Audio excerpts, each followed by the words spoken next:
Oras na para sa balitaktakan ngayong maga. Sa Metro Manila, siyam yata sa 17 lungsod at bayan ang nagpapabana ng plastic.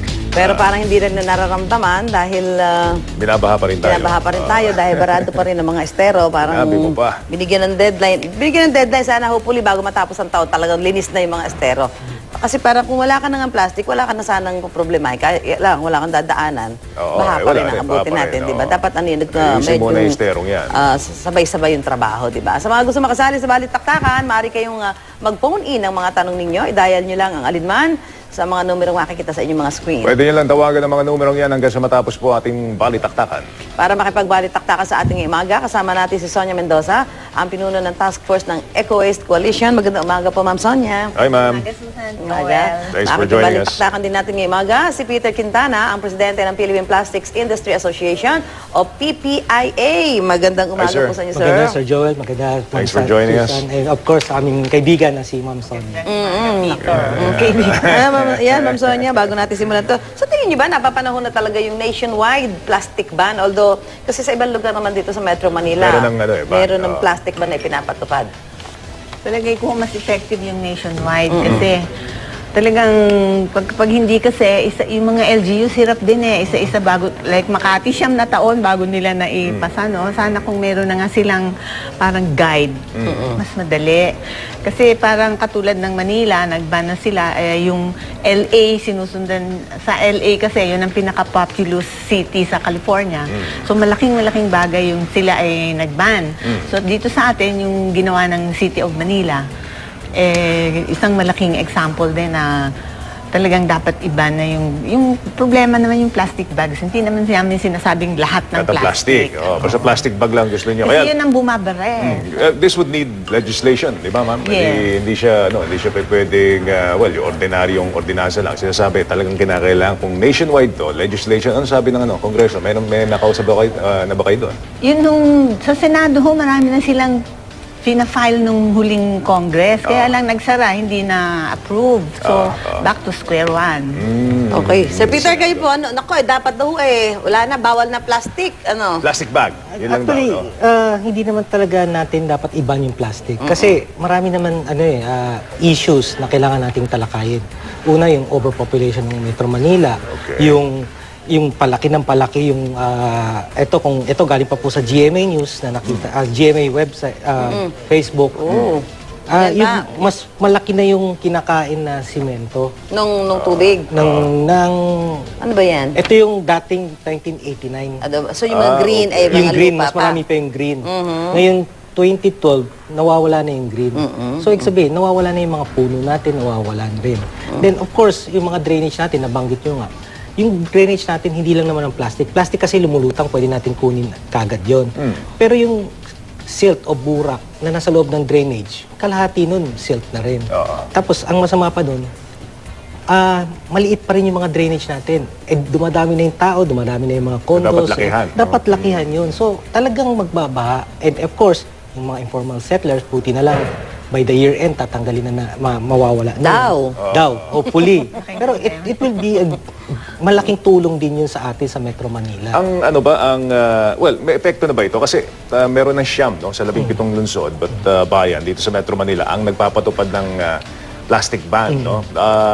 Sa industriya ninyo, ganong kalaki ang epekto nito so far? Ang tansya namin sa government taxes na nawawala, we are looking at around 10 million per year. Per year. Siguro 10 to or more, mga taxes and other. Sa labor naman po, nawala na po yung mga contractual at casual namin. So hindi nyo na sila ni-renew? Hindi na namin na-renew kasi ang working days na lang po natin ngayon is 4 to 5 days.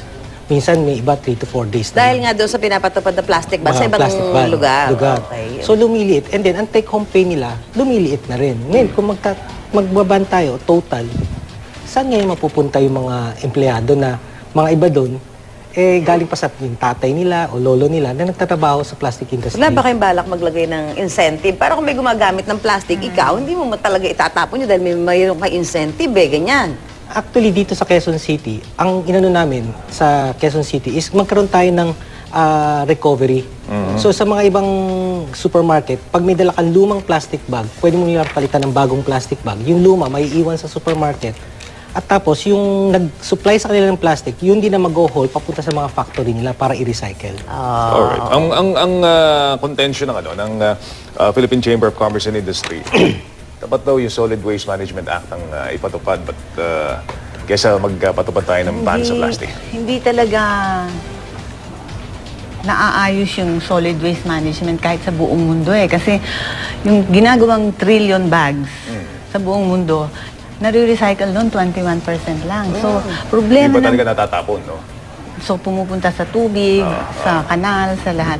Hindi talaga effective. Bakit ganun? Eh, We're not talaga, talking of the Philippines, sinasabi niya sa buong mundo. buong mundo. Bakit Kasi ganun? it's a throwaway society, throwaway mindset Ayun, Pag nasira, itatapon mo. Kasi wala nang gamit eh. Ngayon, sabi nga nila, hindi economical mag-recycle ng plastic bags. Lugi sila eh. So, Kanina kaya ako tinatanong kay Sir Peter Bamson, may nakausap ako dati na parang maglalagay sila ng incentive na pagka yung meron kayo binalik na plastic sa used plastic, merong kapalit na parang token or something. So, syempre nga naman, ikaw nga, alam mo naman tayo, di ba? Kaya tinatanong ko kay Sir Peter. Ginawa po namin yan. We have an exchange of yung toyot patis. Ayan, di ba? Ginawa at suka po sa mga, like dito sa Cruz ng Ligas. Ginawa ho namin yan. Pero yung mga bata nga natutuwa, nagdadala ng plastic. Sabi niya, ano na lang, manok o baboy na lang po lang, pwede na sila mag-adobo. So natututo yung mga bata as young at their age na mag-redemption, magpalit ng plastic. Ano bang ibang option sa industriya ninyo? Since nga meron ng ilang mga nagpapaban ng plastic, nabawasan na kayo ng trabaho, nabawasan na kayo ng ginagawa, hindi ba pwede kayo mag-shift sa paper-based products para, alam niyo yun? Well, kasi ang issue naman namin dapat kasi meron tayong life cycle analysis. Tignan natin, ang plastic ba talaga environmentally friendly? Kasi yun ang nakasaad sa RA 9003 or yung Solid Waste Management Act. Bago mo iba ng isang produkto, kailangan dumaan siya sa LCA or life cycle analysis. I-compare to sa paper, sa reusable bags, sa bayong, or whatever na pwede natin gawin for secondary packaging. Pero as of now, after 13 years of the law, wala pang list. we are hoping by this December, matatapos na yung LCA. They're already working with that. Pero nasa technical 30 years, working nasa technical nasa technical working group ako nung LCA Actually, yung LCA parang sa akin, hindi mo muna kailangan kasi mahirap pa, 1 million pa yung budget doon para gawin mo yung life cycle analysis. Nakikita naman sa buong mundo na talagang maraming masamang nadudulot yung plastic bags. Maraming namamatay na marine life, 100,000 a year. Maraming kumakalat sa countryside, talagang eyesore. So parang sa akin, kaya nga yung mga LGUs, nagbaban na sila kahit wala pang national law dahil talagang hirap silang mag-asikaso nitong mga plastic na kumakalat. Litter talaga siya. Hindi lang sa landscape, pati sa tubig. At saka yun nga ang ating problema. Ang Bangladesh kasi po, unang-unang country sa mundong nag-ban. 2002 pa, nationwide ban. Kasi nga, yung kanilang problema sa pagbabaha, baha ng baha yung Bangladesh, napag-aralan nila na plastic bags talaga yung dahilan. So yung pong mga nawalan ng trabaho doon sa kanilang plastic industry, binuhay nila yung kanilang jute bags. Parang yung ating abaka bags na sako. So ngayon po, sila ang nagsusupply sa buong mundo nung jute bags na yan. So sana yun ang mangyari sa atin. Sana ibang jute yata dito, Iba ho, ang atin ho ay abaka. Abaka. Yun yung nilalagyan ng bigas dati. So yun hong nawalan ng trabaho noon, nalagay sila dun sa jute bag industry. Hindi nila masupply ngayon ng buong mundo. Yung Japan, Sobrang Europe at tindi ng America. demand, Sobra pong malaki ang demand. Kasi nga siya yung environment friendly. Kasi Hindi pag siya- nabasa yun parang mabubulok lang, matutunaw lang. O, pag ganun, nasira siya, pwede mong ilibing para mag-compose. Yes, Pero sir, yung Peter. Bangladesh, hanggang ngayon binabaha pa din. Hanggang ngayon? Binabaha After pa rin ang 2002? Bangladesh. Oo. Pero kung titignan mo, sa mga nag-ban na cities dito sa Metro Manila, continually, binabaha pa rin sila. And even before 1940s, may picture na naman po ako dito. Ito po, sa Manila po to. Oh, anong taon yan, sir? 1940s to, 40s, wala pang plastic sa Metro Manila. Binabaha na Binabaha na tayo. Kalabaw pa yung taxi natin dati. Di ba?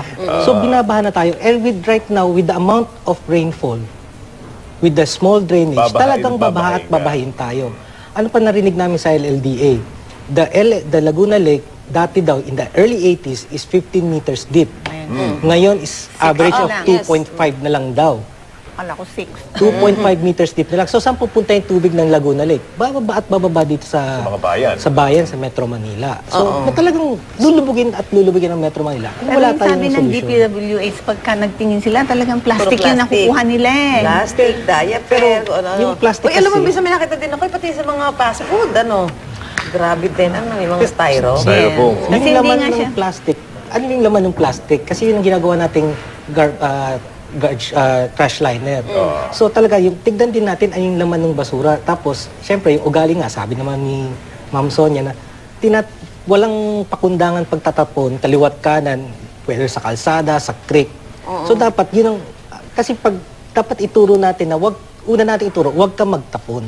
Discipline. Kahit anong bagay, whether it's plastic, paper, bottle, or can. Anything. Anything should not be thrown sa kalsada o sa mga riverways. Usually nilalagay mo sa plastic yung mga ano, di ba? Yung mga pinagbalatan yun, pwedeng ano yun eh. Kasi nga kung susundan ng batas at yung tinuturo kami, ako sa Mother Earth Foundation din. Sinesegregate dapat yan. Hindi di ba? kami gumagamit sa bahay namin, walang plastic bag. Kasi yung aming nabubulok, kinukuha ng barangay yun everyday. Meron kaming lalagyan na lumang galon ng ice cream, ibubuhos mo lang yun. Ang aming basurahan, walang plastic liner. Mali nga yun eh, kasi yung sa LCA ng Britain, ng United Kingdom, parang maliit yung footprint, carbon footprint ng plastic bag kasi gagamitin daw na liner ng basurahan. Eh, hindi naman ho yun ang dapat gawin. Hindi kailangan yung plastic liner sa basurahan. Bakit lalagay mo yung plastic liner? Eh, tuyo lang naman yung ilalagay mo doon. Mga karton, bote, papel. You don't need a plastic. Tingnan natin. Alamin muna natin sa Peter at Ma'am Sonia, yung kuro-kuro ng mga kababayan natin tungkol sa panukalang nationwide plastic ban. Dito na si Maki para sa ating panlasa ng masa. Maki, hello.